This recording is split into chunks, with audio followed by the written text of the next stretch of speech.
Hello, everyone. Welcome back to the Stool podcast. This is season 8, episode 6, and we have Bryan joining us back again today. I have a quick apology to make. We talked before the show about the fact that Bryan wasn't going to be on the show, and then in the recording, there was no mention that Bryan wasn't going to be on the show. So if you were listening to that thinking, where's Bryan? He couldn't make it to the show. He hasn't just been ditched from the podcast. So apologies, Bryan.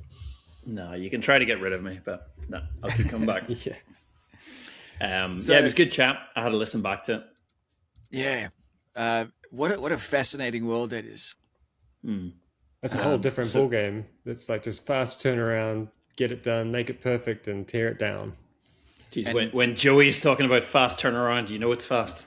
Yeah, that's crazy. And now when looking at and we're talking about Dan from Leighton Builds last week's episode or last show. Now when I see his Instagram posts about him putting all the stuff together into his workshop, knowing the other side of it where they then have to set it up and bring it down at the end, it's a whole different kettle of fish. So yeah, very, very interesting. So if you haven't listened to that show already, go and have a listen.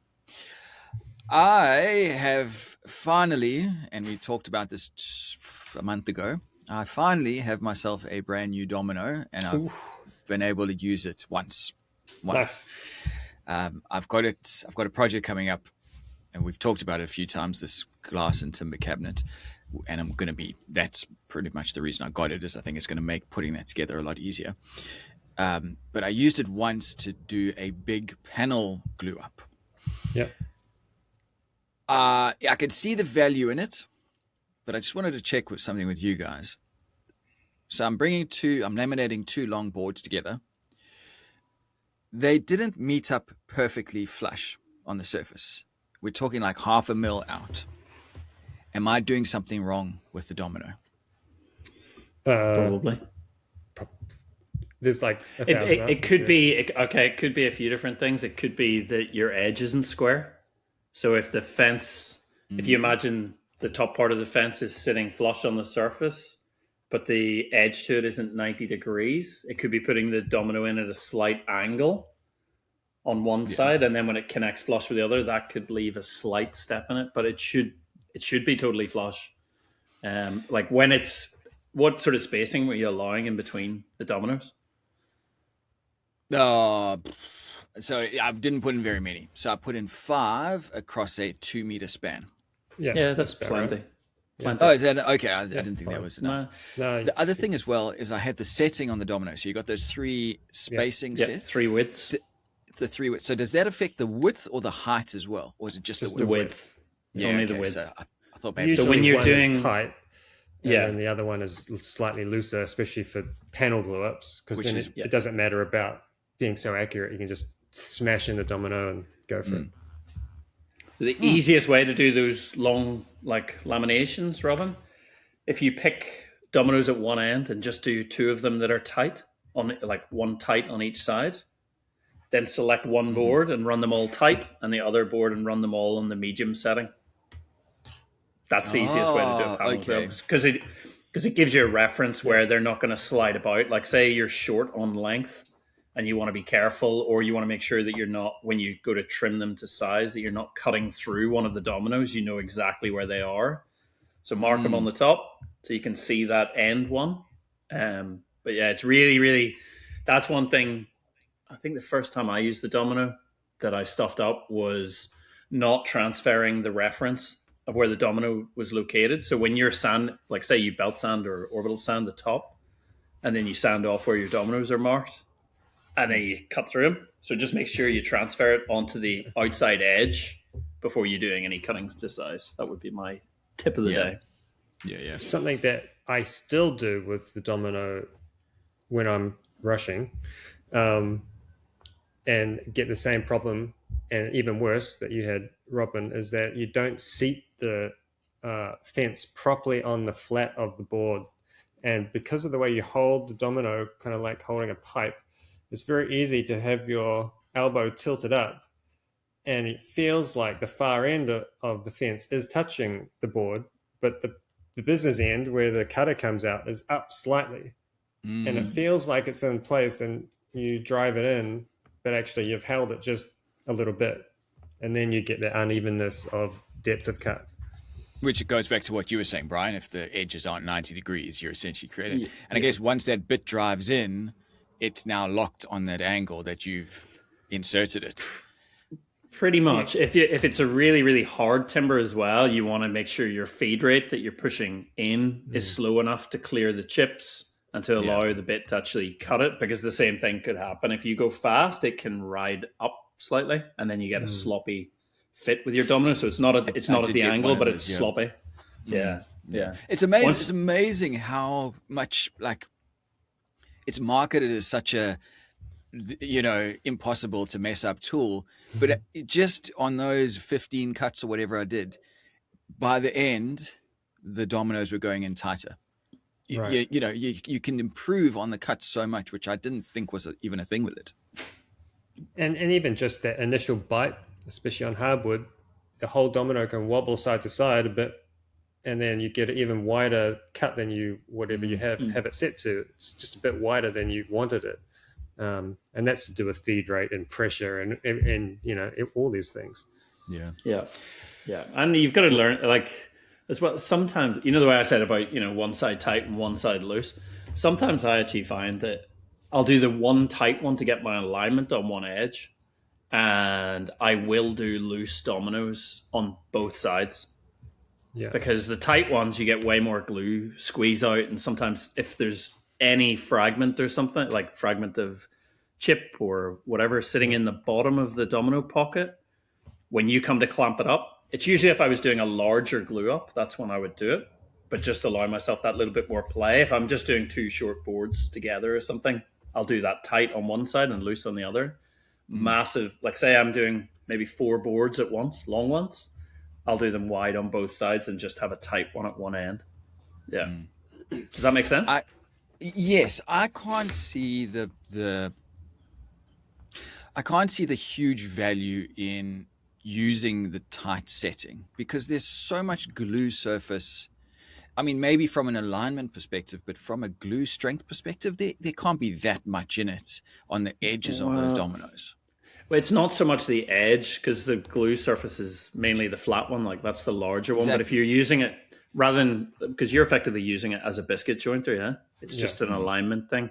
But the second that you start to do joinery with it, you do want it pretty tight. You want it bang on. Maybe not necessarily for the strength, but it guarantees you that alignment. Like say you're trying to join 2 pieces to a corner like that.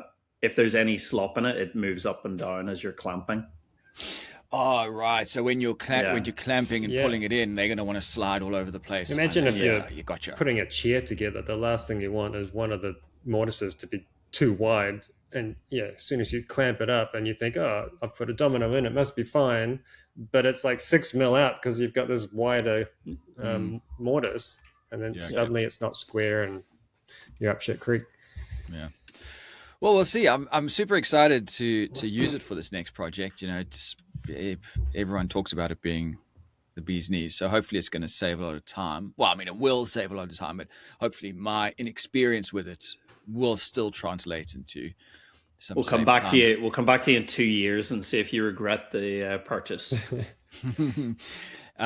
On that, I also want to say a huge thank you to everyone who got back to me about the glass thickness. I had a wave of responses varying from you can go 12 if you want to, you'd be an absolute moron to go 12 mil thick glass. And thanks to everyone, because it's looking like pretty much the shelf we talked about earlier, 8 mil and 4 mil in the doors, and I'll be off to the races. So thanks to everyone. Yep, awesome. Yeah. Other than that, I delivered the teak cabinets last weekend or the weekend before. You got both of them done? Both of them done, delivered to the client. The client was really stoked. So awesome.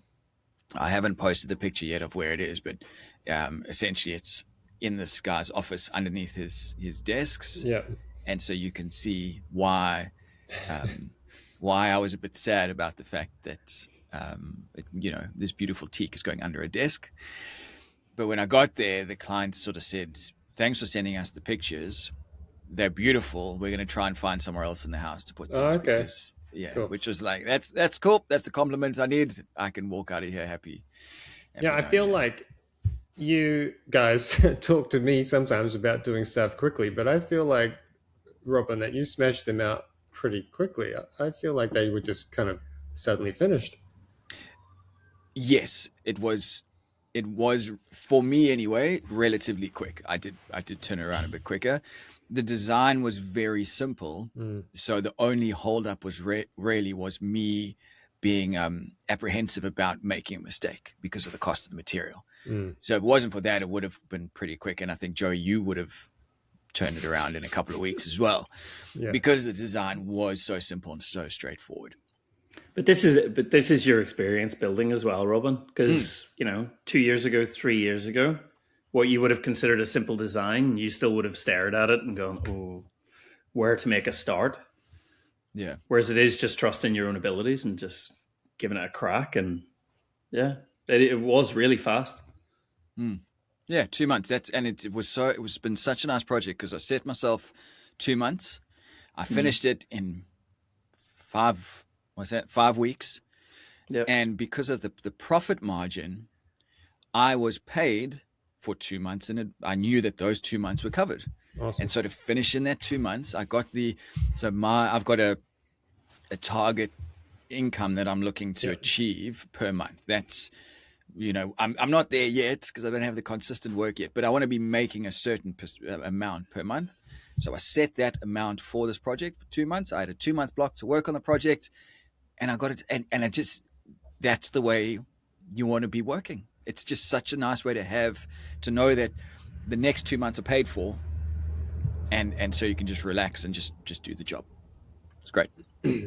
I envy you in one sense, Robin, for the simplicity of what you just described. It's like so beautiful and like Zen-like. Yeah. And I'm like, until you get 4 people who want a really cool thing at the same time, and then you have to decide what happens first, and that's where I am all the time. I'm like, how do I decide who to give attention to? Because these are all cool things I want to do, and I don't want to piss anyone off by telling them it's going to be 8 months, but someone's got to come first. Yeah. And not only that, I got to build it out of teak as well, which is everyone's dream. And this is going to be one of those projects that I'll look back on and go, remember what a joy that was. Now I'm like Joey pulling my hair out because I'm stressed out. And something you mentioned a couple of years ago, Joey, was the ability to just say no to some projects. And you should never feel scared to just midway through the project just go, no, I'm done, I'm walking away. I don't know about midway through, but certainly at the start. Midway through the planning, let's say, to walk away and say, no, I'm done. I've got this potential job on the go where this person wants me to put in some floating shelves, and I don't particularly want to do it because the cost is a big concern to her, which to me is just like, that's like warning bells. Red flag. Yeah. And it's on a strata title, which probably fine. I mean, she owns the unit, but again, that sort of just adds more complexity. And I've gotten so far down the road that I wish in the beginning I just said, nope, I'm not doing this because I don't want to do this. You can still just say, look, it's not going to work. I would put the kibosh on it right from the start as far as floating shelves go. And I just am dealing with this right now. I've got an email ready to go. Somebody wanting floating shelves, and it's almost impossible to do them well if the place is painted and finished and then moved in. If the floating shelves haven't been planned for back at framing or at renovation stage, you're pretty much not getting shelves where you want them and as big as you want them. It's just not happening. Because there's no timber where they want. If you want a What about the studs? Yeah, what spacings and where do they want them on the wall compared to where the studs are? Like, you have to be aware that there won't be studs where you want them to be, and the chances. So that's problem number one. Problem number two is the floating shelf hardware that is available that attaches through. Typically, it's meant to be attached on top of the plasterboard and then into the studs. Absolute rubbish, most of them. There's no way they're going to stay square to the wall, or so the shelf doesn't droop. And that's what I mean by the planning has to be done at when the access to the framing. You can put actual steel bolts and actual steel brackets into the wall, depending on what they want. If there's all sorts of options. Like if they want a floating shelf that meets a corner, then you've got other options. You've got a bit more stability. You can play with design. But if it's literally a piece of wood floating on a wall, it's probably not going to happen unless they thought about it 6 months ago. It just comes down to, I think it comes down to cost, Robin, because you are going to have to do a site visit if it is going into a corner and template it and that kind of stuff, and then get all your stud spacings right. You can't, there are ways where you can laminate your shelf around like a torsion box and allow yourself some horizontal room. It works, but it's a lot of work. So whether then somebody will be prepared to pay the amount that it takes for a site visit and to make that torsion box as opposed to 2 laminated bits of solid timber that are just glued up, it's a bit of it's got to be the right client. I remember I did one for a new apartment for an architect, and it was 2 very, very long. I think they were about over 3 meters long, going into a nook. So walls on both sides. And you think, oh yeah, it's not that big a job. And then you realize that the walls are skewed inwards. Yeah. Outwards. Because of the plaster. It's because of the plastering on the corners. Yeah. Yeah.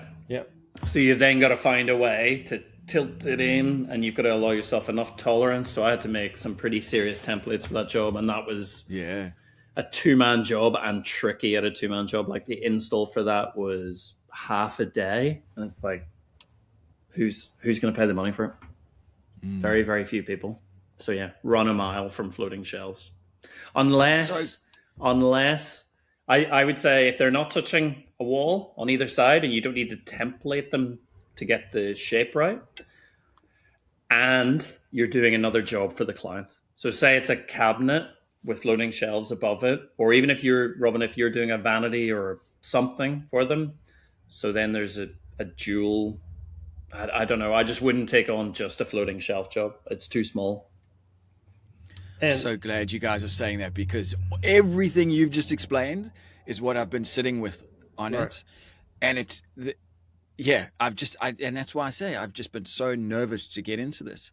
Not only that, so I had originally said to her, for my original quote was like, for $900, it's 3 corner shelves, and I can do it out of solid timber, because then the timber material is relatively cheap, and I'd sort of figured out a way that I could half flap the corner to allow for the expansion and contraction.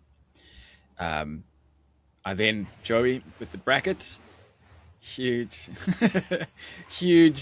pain in the ass trying to find somewhere to get these brackets. Viva or Vivor, they've got the one where it's got and this is like serious technical talk. Like you can attach it at the back in multiple places with the rods coming out. That's what I was going to go for, because I thought there's no way I'm going to go get 6 or 8 mil rebar and start going straight through her studs. No, because that's like. I can stop you right there, because as soon as you say corner shelf, you don't need any of that hardware. You just need, it's really simple. 1.5 long on the long end into nothingness. So you still need. How deep is a shelf? Wow, what, 300? Okay, so it's not going to work. Yeah. Anyway, but then that was the first quote I sent her, and then she said, "Oh, that's great, but I'd rather have it around 50 mil deep, 50 mil thick, with some lighting underneath." And then I just then it just went. I've never done this lighting before either. Where's the power coming from? I've got to do power. I've got to figure out the lighting stuff. I've got to do the brackets, all of which I've never done before. And my original quote of $900 just went straight north, and I haven't heard back. So for a start, if they want power, it's up to them to get power in the wall in the right place. They've got to get a sparky, and you can talk to their sparky and tell them what the plan is. But that's up to them to hire someone and get the power there. It's difficult. And remember, that Sparky is going to charge for the visit to put the power to there. I don't know. He might charge 500, 600 bucks. I don't know, depending on how far he's having to run the power from the existing wiring. But your quote of then $900 versus his quote of $500, the amount of work he has to do versus the amount of work you have to do, they don't align. Yeah. No. It went. I think the second quote was $2,500 to do the 3 shelves with the lights. But and going back to what she said about the costs, I think that's why I haven't heard back from her. Yeah. But it's so what you said, Brian, about doing it not as a single job. That resonates, because that's the feeling that I've been having, is that this is going to cost too much for what I'm doing. Like it almost doesn't make practical sense for anyone to put this in because of how much it's going to cost. You can't justify it. That's a really important conversation. That's super important, because while you have the means and the ability to do the job, it absolutely doesn't mean you should take it on, because we all have,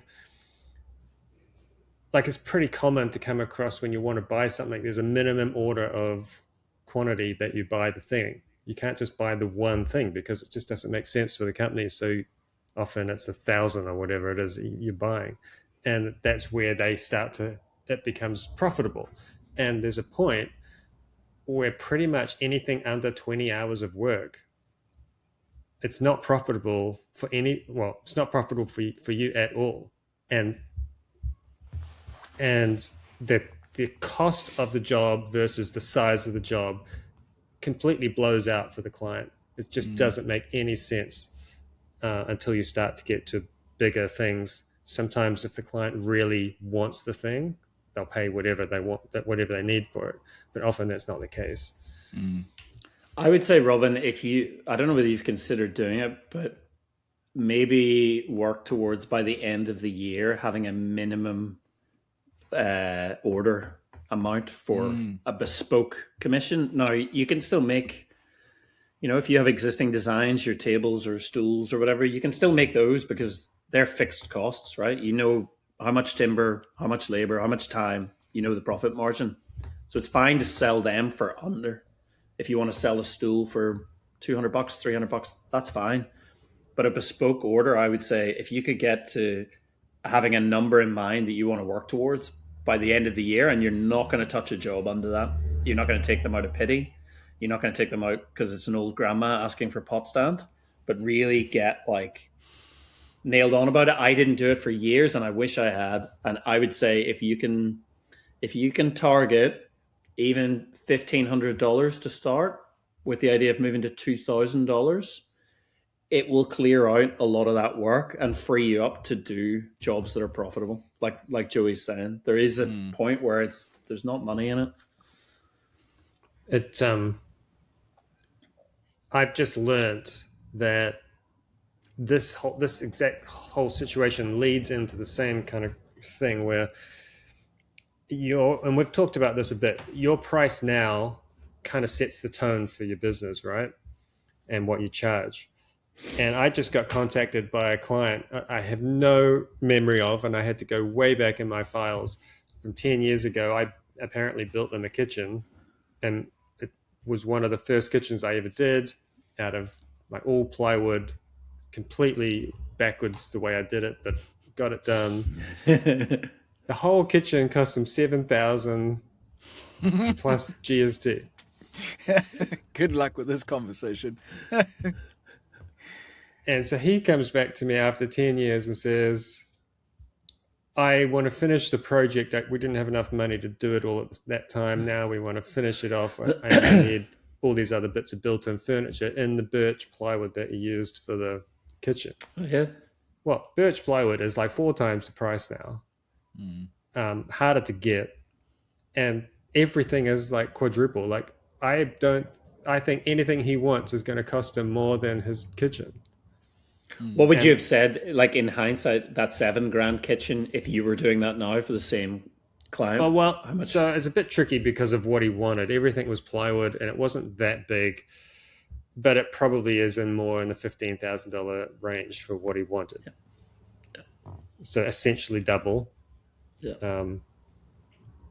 So Did he have a heart attack when you broke it to him, or you haven't? I you haven't. gone back I to him? haven't got back to him because he's gone. He just said, "Do you remember? Could you do some more work for me?" And I was like, "Oh yeah, okay, yeah, I could do some more work. Just let me know what you want." And then I dug into what I did for him, and I was like, "Oh shit!" When he comes back to me with a sketch, the price is going to be outrageous. Yeah. So that'll be an interesting one. Anyway, Brian, I saw on Instagram you got some exciting news with Wood Review coming up. Yeah. I've been invited to be one of the judges for the Maker of the Year, which is very cool. I'm looking forward to it. So that's not going to be for a few months. I think it's September that we see all the projects. So any listeners that want to get their work in, it's a really good competition. I've always said to people, it's one of the ones worth entering. The prizes are actually pretty good. And you actually, if you're a finalist or shortlisted, you actually get your piece printed in press, it's in a real magazine, which is lovely, cool. And it's not terribly expensive to order, and it's good to support these kind of things. So I hope everybody orders or everybody enters. Yeah, that's going to be good. Mean me and Robin can enter a breadboard and we're like a shoe-in for the finalists? Oh, definite, yeah.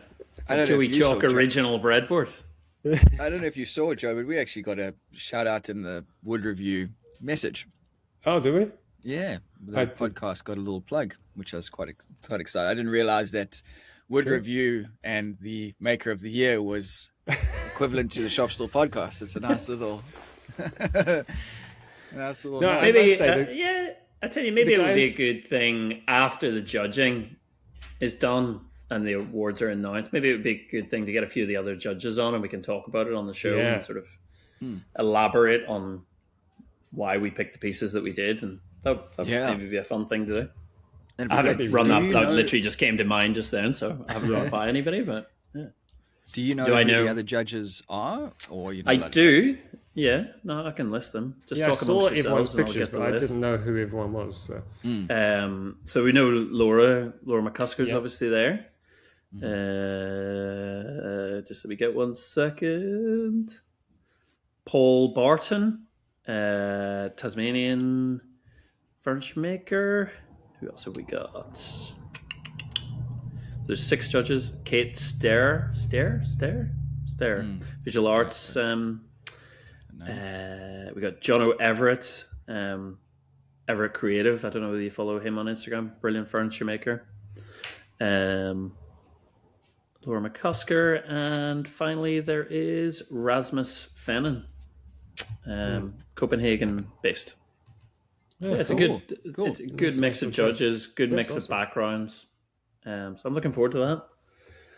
Yeah. And in other exciting news, I think I'm going to be starting teaching next week. What? Next week? Oh, it's happening. And that's design. That's in the workshop. Teaching woodworking. Yep. Oh, secondary students.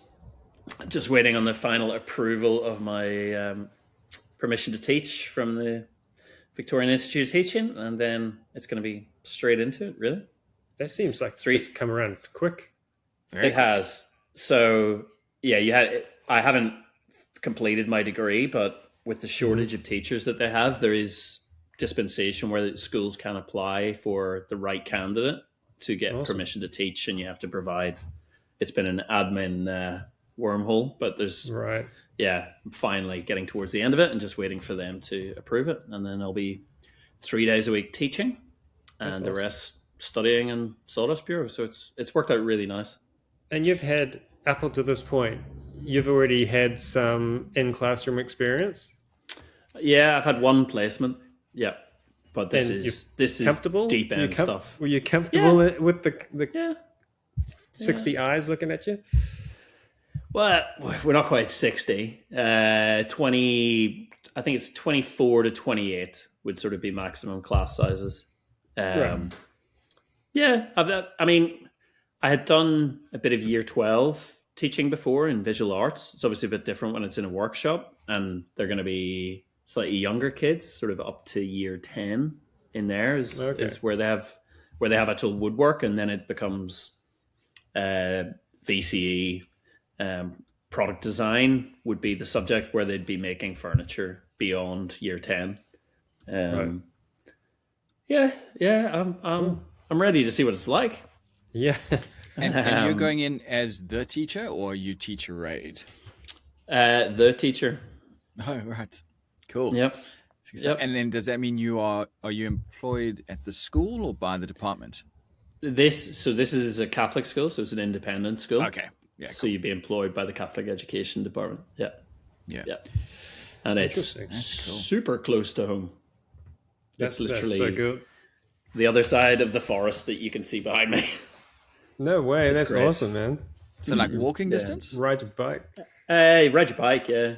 Yeah, it's Nice. about a kilometre as the crow flies. Cool. That's amazing. That's awesome, man.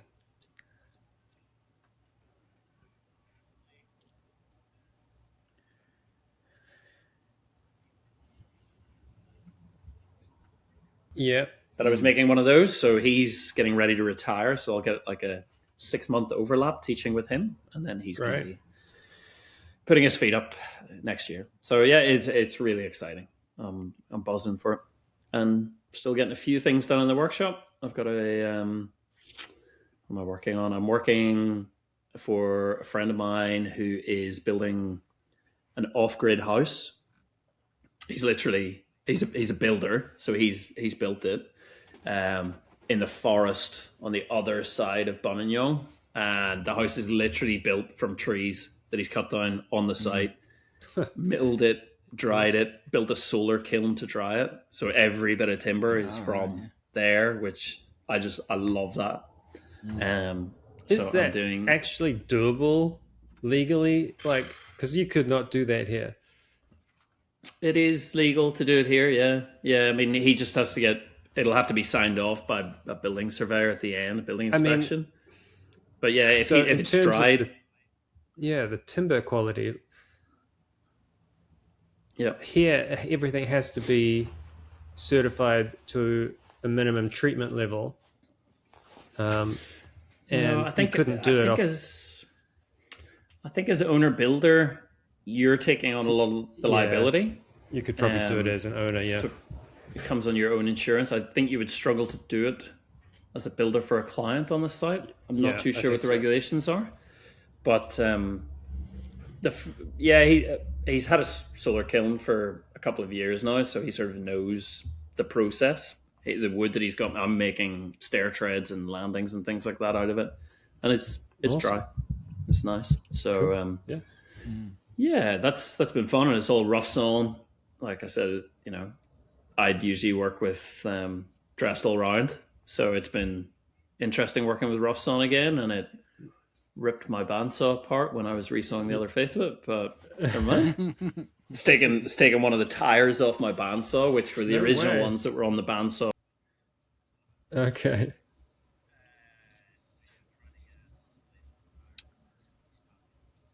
Oh, yeah, right.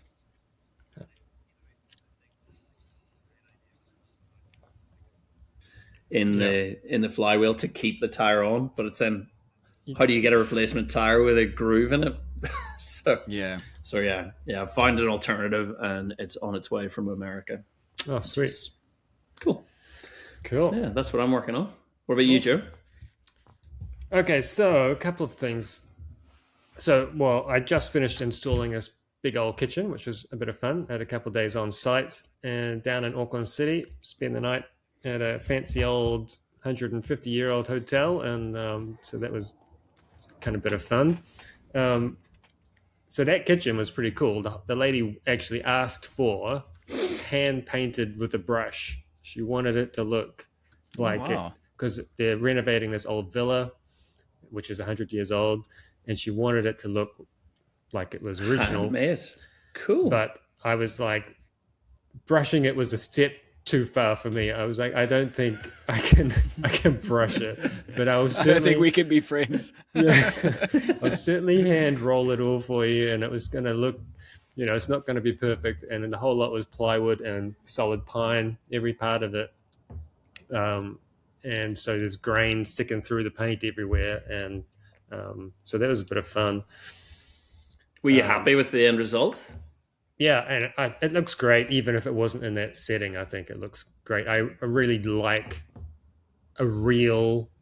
To me, it feels just like a real cabinetry, where it's like it's not perfect. I feel like I get that. and I understand why people want a sprayed finish and it's perfect. I get that, especially in a modern house, because everything is pretty spick these days. The way some houses are built is very well done, and it suits it. And if your aesthetic is gloss and glass and aluminium or stainless steel, then yeah, have perfect things. But a lot of people live in older buildings, and when they renovate, they end up with these high gloss off the shelf finishes, which don't go well at all with the aesthetic of the building. And I think that's where hand painted and like real timber, get rid of the MDF, put some texture into it, and it makes it feel way more homely, I think, rather than sterile. So that's my 2 cents. And I can couldn't agree more. And I think it's got to do with age as well as being in the industry. But the older I get, I'm seeing this house that I'm in and the renovations that I'm doing not as this isn't my asset for selling. It's for building memories for my kids. So your whole view of those little design nuances changes as you get older, and suddenly the value in hand painting, absolutely, it's got value. Yeah. I would say it's like the cultural shift as well. Like when we look at the current press that AI is getting from millennials and the pushback against it is huge. Yeah. I think our age group, when you look at, there's a few different Instagram accounts and things like Unflipping Mid-Century House. Have you seen that one come up? No, not that one. Where it's obviously been a big thing in America and Australia, I'm sure in lots of other places, where you're taking 60s and 70s houses, painting everything. Right.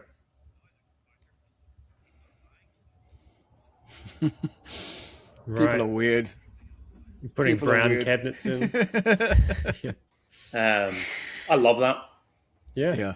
Give it some character. Like, Yeah. you think about what was coming out of like the whole Danish aesthetic and the style and the color tones that were coming out in like the 60s, 50s, and 60s. And that all just disappeared to be like white flat blocks. Yep. And it's it's just like Clockwork Orange. soulless.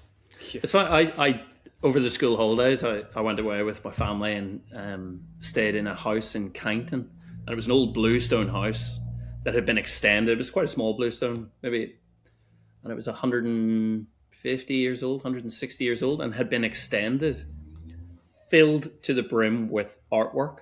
None of the furniture matched, and it was the way it had been done was the most carefully curated, but it felt real and lived in. It felt like you were actually, when you rent the house out, it's there and everything's a bit cheap and it's minimal.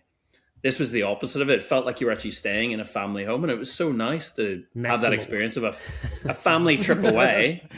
But my kids did a sweepstake on guessing the amount of art, and there was like 206 paintings in this house.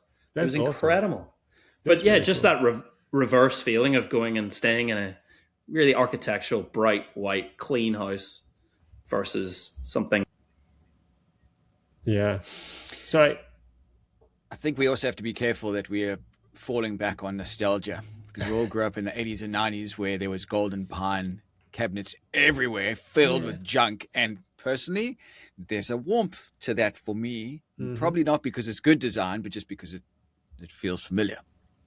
Yeah. Yep. We are definitely in the era of nostalgia. But I think there's a way that you can interpret it and take the things that we've learnt in more recent memory and apply that to 60s, 70s, 80s design and end up at a sweet spot where we're still moving forward, but we're respecting what came before.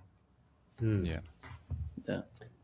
Yeah, so I posted a brief little video of that kitchen and talking about eclectic. The lady has chosen all like probably 5 different types of brass and bronze handles for her kitchen. So there's like a whole lived-in feel. Everything looks very like planned, but organic, I guess. Anyway, cool little process.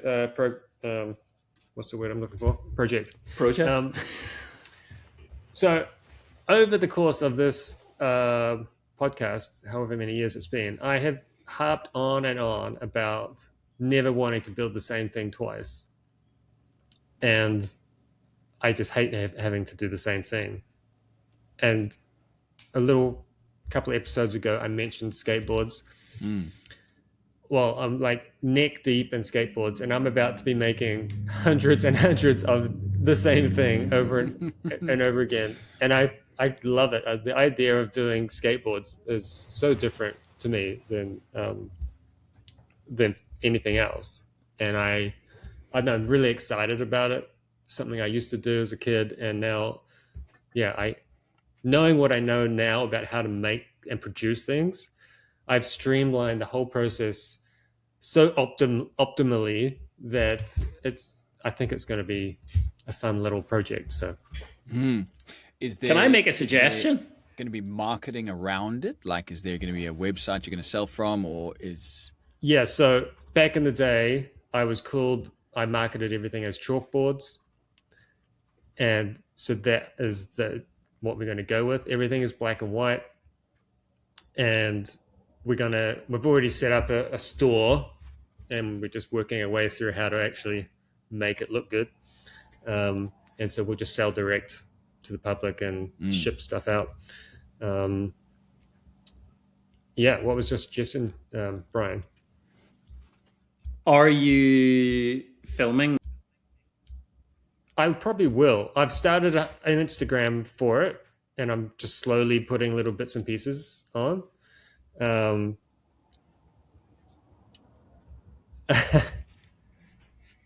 Skateboard.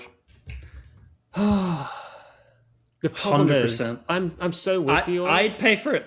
I will be your first client.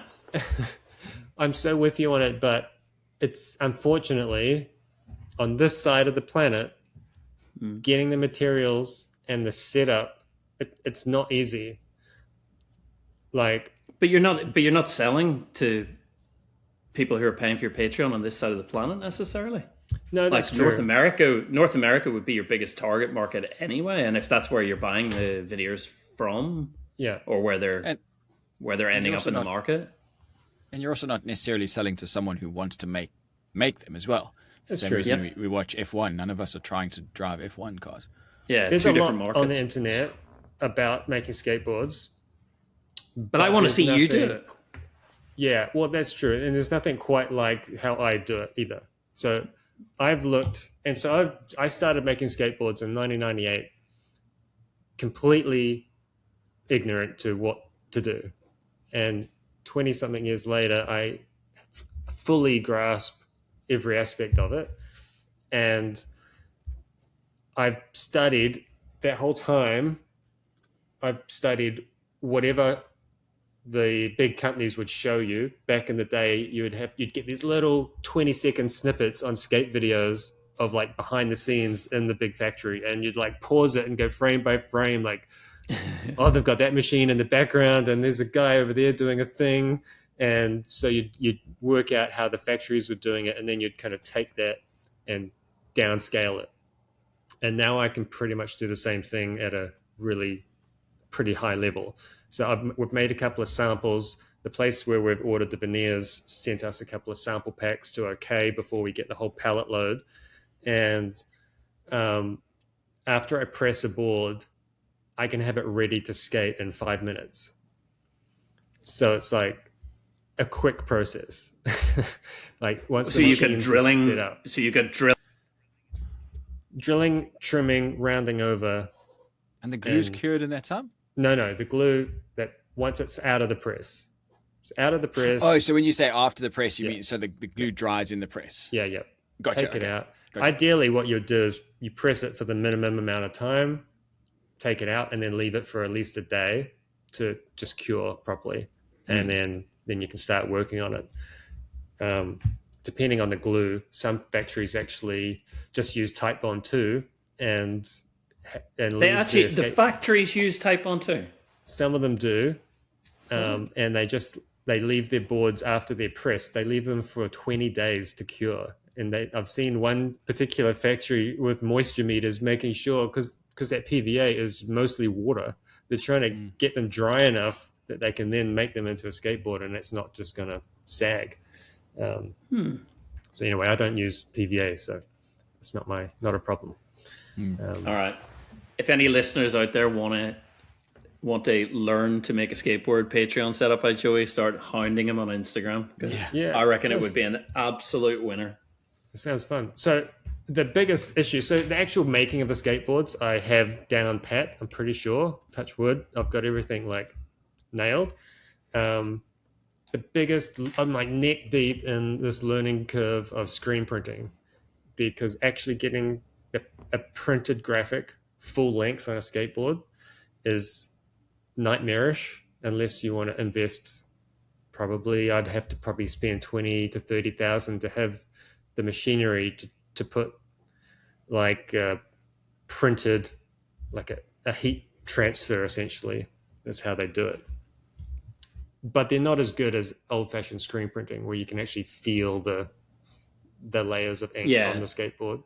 It's not as nice as, I think the modern way to do it is a bit of a cop out, and it really is just a speed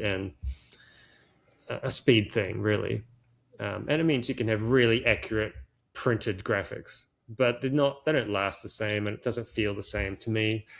And so I want an authentic screen printed skateboard. So I'm way down in this hole of how to do it.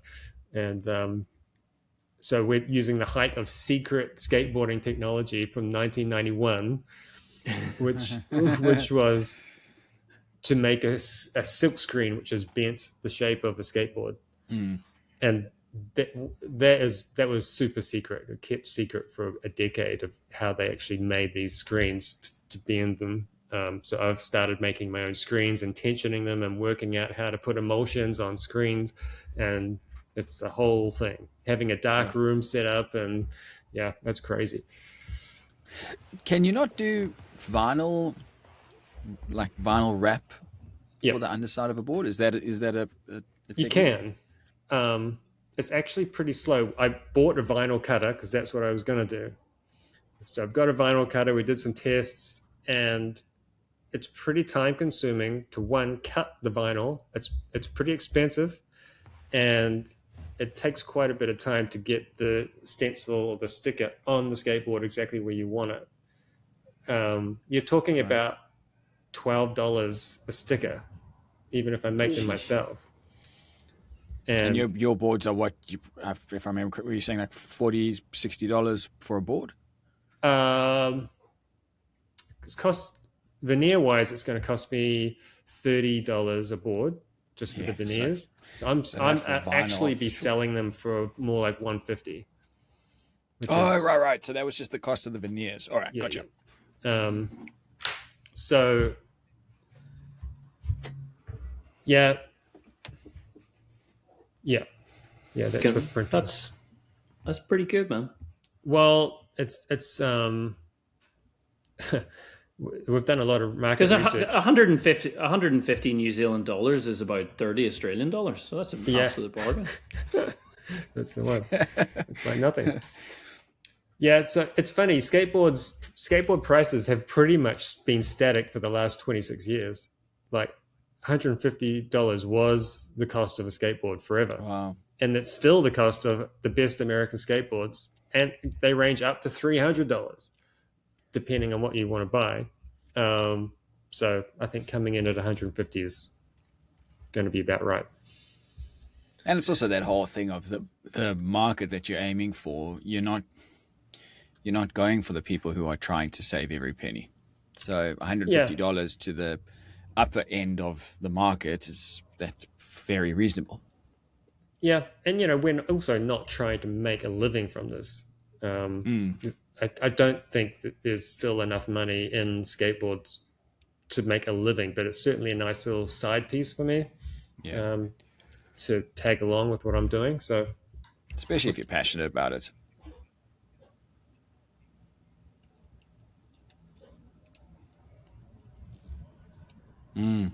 Yeah. Yep.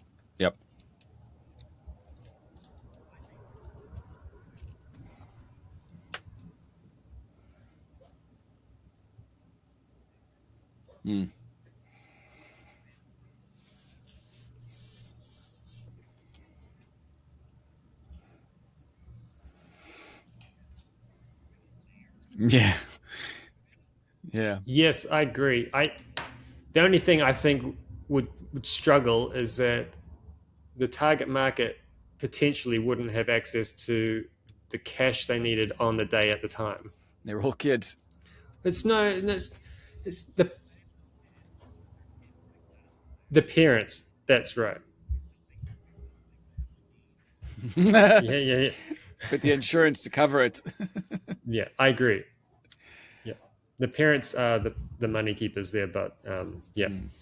So it's just a fun little side piece that I've pretty much taken over my workshop with skateboard stuff. So yeah. When can we expect to see the website? Or at least some pictures. Yeah. Instagram's going, so you can find chalkboards on Instagram, and there's a couple of posts. I'm on my way.